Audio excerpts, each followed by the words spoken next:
सिंधवासियों, छा तव्हांखे ख़बर आहे त सिंध जे रोडनि जी बहितरी लाइ 64 अरब 61 करोड़ रुपयनि जो हिकु वॾो मनसूबो शुरू कयो वियो? छा अव्हां जा रोड तयारु थी विया? जेकॾहिं न, त पोइ आख़िर उन्हनि रुपयनि मां केतिरा ख़र्च थिया ऐं छा सिंध जे अवाम खे उन जेतिरो फ़ाइदो बि मिलियो? एशियाई तरक़ियाती बैंक ऐं सिंध हुकूमत गॾिजी हिन मनसूबे लाइ अरबें रुपयनि जी मंज़ूरी ॾिनी, पर मनसूबे जी पुॼाणी ते रुॻो 73 अरब 96 करोड़ रुपया ख़र्च ज़ाहिर किया विया। सवाल उहो आहे त बाक़ी लॻभॻि 20 अरब 64 करोड़ रुपयनि जो छा थियो? छा उहे बची विया, मनसूबा घटाया विया या का ॿी हक़ीक़त लिकियलु आहे? हीउ मनसूबो 2020 में मुकमल थियण वारो हो, पर उनखे 3 सालनि ताईं वधाए 2023 में ख़तमु कयो वियो। आख़िर देरि छो थी? छा ठेकेदार खे फ़ाइदो पहुतो या अवाम खे? अॼु एशिया बैंक जी ख़ासि रिपोर्ट में असीं सिर्फ़ु अंग अखर न पर इन्हनि रोडनि जी हक़ीक़त, ख़र्च, देरि जा सबब ऐं इन्हनि सवालनि जा जवाब ॻोल्हींदासीं जेके हर टैक्स ॾींदड़ पाकिस्तानी जो ज़हन में आहिनि। ॾिसंदा रहो असांजो ख़ासि ख़बर, जिते हर फाइल खुले थी ऐं सवाल जो जवाब सुबुतनि सां ॾिनो वञे थो। अस्सलाम वालेकुम नाज़रीन, आहियां GM खोखर मां, ॾिसी रहिया आहियो FIR डिजिटल। सिंधवासियों, अव्हांखे जेका ख़बर ॾेई रहिया आहियूं उहा एशियाई तरक़ियाती बैंक जी आज़ाद जाइज़े वारी इदारे पारां सिंध हुकूमत जे रोड सिरथाउनि बाबति आहे, जेका जुलाई 2025 में जारी कयल तस्दीकी रिपोर्ट आहे। रिपोर्ट जी रेफरेंस नंबर 1127, प्रोजेक्ट नंबर 46377 ऐं लोन नंबर 3305 वारी अरबनि रुपयनि जी हिन मनसूबे बाबति अहम इंकशाफ साम्हूं आया आहिनि। रिपोर्ट मूजिबि सिंध हुकूमत ऐं लाॻापियल इदारे मनसूबे जा केतिरा ई अहम हदफ़ हासिलु करण में नाकाम रहिया, जंहिं सबबि आज़ाद जाइज़े वारी इदारे मनसूबे खे मजमूई तौर ते उमेदनि खां घटि कामयाबु करार ॾिनो आहे। रिपोर्ट मूजिबि हीउ मनसूबो उन वक़्तु तयारु कयो वियो जॾहिं सिंध जे 60% खां वधीक आबादी ॿाहिरनि वारे इलाइक़नि में रहंदी हुई, जिते टुटल फाटल रोडनि ऐं ख़राबु आमदोरफ़्त ऐं बुनियादी सहूलियतनि ताईं महदूद रसाई सबबि गुरबत, बेरोज़गारी ऐं माशी पुठिते पियल हुजण जा मसइला वधी रहिया हुआ। इन सूरत हाल खे नज़र में रखंदे एशियाई तरक़ियाती बैंक ऐं सिंध हुकूमत गॾिजी मनसूबे जी अहम शाहराहुनि खे जदीद बणाइण, माण्हुनि खे मार्केटनि, इस्पतालनि, स्कूलनि ऐं वापारी मर्कज़नि ताईं ॻंढण लाइ ही मनसूबो शुरू कयो। मनसूबे जी कुल अंदाज़ी लाॻत तक़रीबन 63 अरब रुपया मुक़ररु कई वई। इन मां तक़रीबन 55 अरब रुपया एशियाई तरक़ियाती बैंक कर्ज़ तौर ॾिना हुआ, जॾहिं त अटकल 8 अरब रुपया सिंध हुकूमत जे हिसे में शामिलु हुआ। रिपोर्ट में ॼाणायो वियो आहे त मनसूबे जी मुकमल थियण ताईं लॻभॻि 43 अरब रुपया ख़र्च थिया। इन्हनि मां 39 अरब रुपया ADP तरफ़ां, 4 अरब रुपया सिंध हुकूमत तरफ़ां ख़र्च कया विया। साॻे वक़्तु कर्ज़ मां 15 अरब 27 करोड़ 86 लख जी रक़म बची वई, जेका बाद में मनसूख़ कई वई, जॾहिं त वधीक $2.40 मिलियन याने लॻभॻि 66 करोड़ 64 लख बि इस्तेमालु न थियण सबबि वापसि कया विया।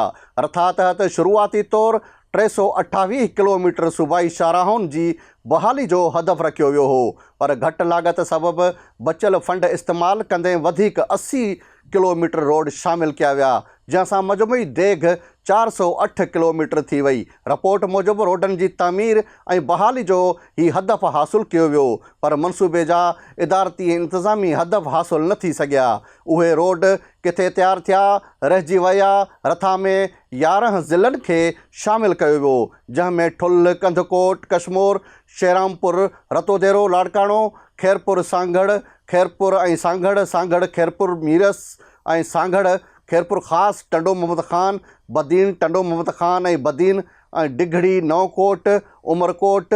इन खां अलावा मनसूबे में टंडो अलहयार, सहवण दादू, जहान खान, फैज़ूलारो, कंबर शदाद कोट जा इज़ाफ़ी रोड पिणु शामिलु कया विया, जंहिंसां मनसूबे हेठि मुकमल कयल रोडनि जी मजमूई ड्रेग 408 किलोमीटर ताईं पहुची वई। अहिड़ी रीति हिन मनसूबे मां फ़ाइदो हासिलु कंदड़ ज़िला कशमोर, लाड़काणो, खैरपुर, सांगड़, मीरपुर ख़ासि, टंडो मोहम्मद ख़ान, बदीन, उमरकोट, टंडो अलहयार, दादू, कंबर शदाद कोड शामिल आहिनि।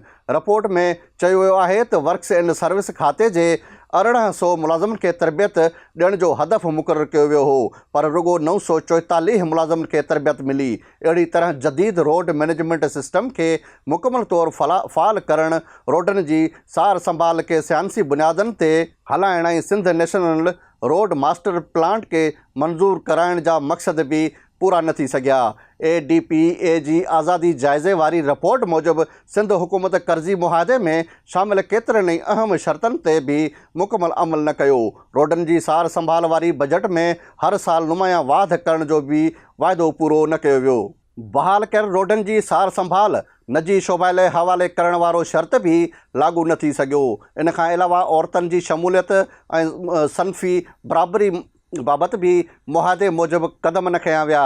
रिपोर्ट में वधीक चयो वियो आहे त मनसूबे जी माशी फ़ाइदे बाबति तयारु कयल तजिए में भी ख़ामियूं हो रहियूं। इक़्तिसादी मुनाफ़े जी शरह खे भी हक़ीक़त खां वधीक ज़ाहिर कयो वियो, छाकाणि त कुझु अहम माशी अंसरनि खे सही नमूने शामिल न कयो वियो। त हूंदे भी आज़ाद जाइज़े मूजिबि मनसूबे खे असराइतो क़रार ॾिनो वियो ऐं तमामु घणो करामद चवण सां इख़्तिलाफ़ात कयो वियो। रिपोर्ट मूजिबि मनसूबे जी डिघे मुदे वारी पायदारी भी ख़तरे में आहे। RAMS निज़ाम लाइ मुस्तक़बिल अमली मुनासिब फंडिंग ऐं हुकूमती दिलचस्पी न हुजण सबबि उहो मुकमल तौर फ़ाल न थी सघियो। Sindh national road master plan भी अञा ताईं मुकमल तौर नाफ़िज़ न थी सघियो, जंहिं करे मुस्तक़बिल में रोडनि जी सार संभाल ऐं मनसूबाबंदी मुतासिर थियण जा ख़दशा ज़ाहिर कया विया आहिनि। आज़ाद जाइज़े वारे इदारे में कर्ज़ वठंदड़ ऐं मनसूबे ते अमल कराईंदड़ इदारे जी कारकर्दगी बाबति भी सख़्त मुशाहिदा पेश कया विया आहिनि। रिपोर्ट मूजिबि मुख़्तलिफ़ मरहलनि ते इंतिज़ामी देर, अहम आफ़ीसरनि जूं बार बार बदिलियूं, ॿिनि इदारती इख़्तिलाफ़ात, फ़ैसिला करण ऐं सुस्तीअ में इदारती कमज़ोरियुनि सबबि मनसूबे जी रफ़्तार मुतासिर थी। इन बुनियाद ते कर्ज़ वठंदड़ ऐं अमल दरामद कंदड़ इदारनि जी कारकर्दगी खे इत्मिनान बख़्श खां घटि करार ॾिनो वियो आहे। ॿिए तरफ़ रिपोर्ट में एशियाती तरक़ियाती बैंक जी कारकर्दगी खे इत्मिनान जोॻो करार ॾिनो वियो आहे। रिपोर्ट मूजिबि बैंक बाक़ाइदा जाइज़े वारियूं टीमूं मोकिलियूं, अमल दरामद दौरान टेक्निकल मदद फ़राहम कई, ॿोॾ ऐं कोरोना जी दौर में भी रहनुमाई जारी रही ऐं इज़ाफ़ी रोडनि खे मज़बूती सां शामिल करण लाइ भी तावन कयो।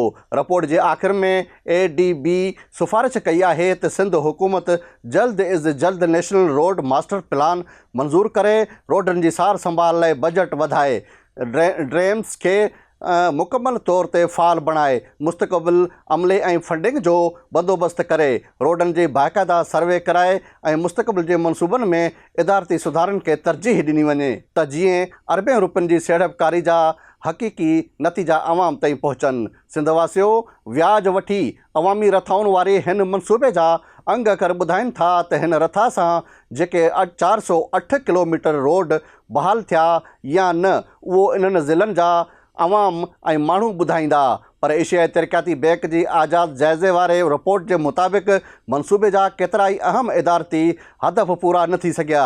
सवाल अञा भी बाक़ी आहे त जेकॾहिं अरबें रुपयनि जी सीड़पकारी बावजूदि रोडनि जी सार संभाल जो मुस्तक़बिल निज़ाम जदीद रोड मैनेजमेंट तरबियत ऐं डिघी मुदे वारी मनसूबे में मुकमल न थी सघे त पोइ छा अवाम खे वाक़ई उहो फ़ाइदो मिलियो जंहिंजो वाइदो कयो वियो हो। उहे सवाल रुगो असांजे न आहिनि, पर इन्हनि टैक्स ॾींदड़ पाकिस्तानियुनि जा आहिनि जंहिंजे नाले ते कर्ज़ वरिता वञनि था ऐं तरक़ियाती मनसूबा शुरू कया वञनि था। जवाबु ॾियणु लाॻापियल इदारनि ऐं हुकूमत जी ज़िमेवारी आहे। अॼु जी रिपोर्ट बाबति तव्हांजी राय छा आहे? छा तव्हां सम्झो था त सिंध जी रोडनि जी बहितरी लाइ थियल ख़र्चनि सां आवाम खे हक़ीक़ी फ़ाइदो मिलियो या अञा बि घणा सवाल जवाब तलब आहिनि? पंहिंजी राय कमेंट्स में ज़रूरु लिखो। जेकॾहिं तव्हांजो अहिड़ियूं दस्तावेज़ ते ॿधल सबूतनि सां गॾु तहक़ीक़ाती रिपोर्टूं ॾिसणु चाहियो था त असांजे चैनल खे सब्सक्राइब कयो ऐं वीडियो खे लाइक शेयर करणु न विसारिजो। ख़ुदा हाफ़िज़।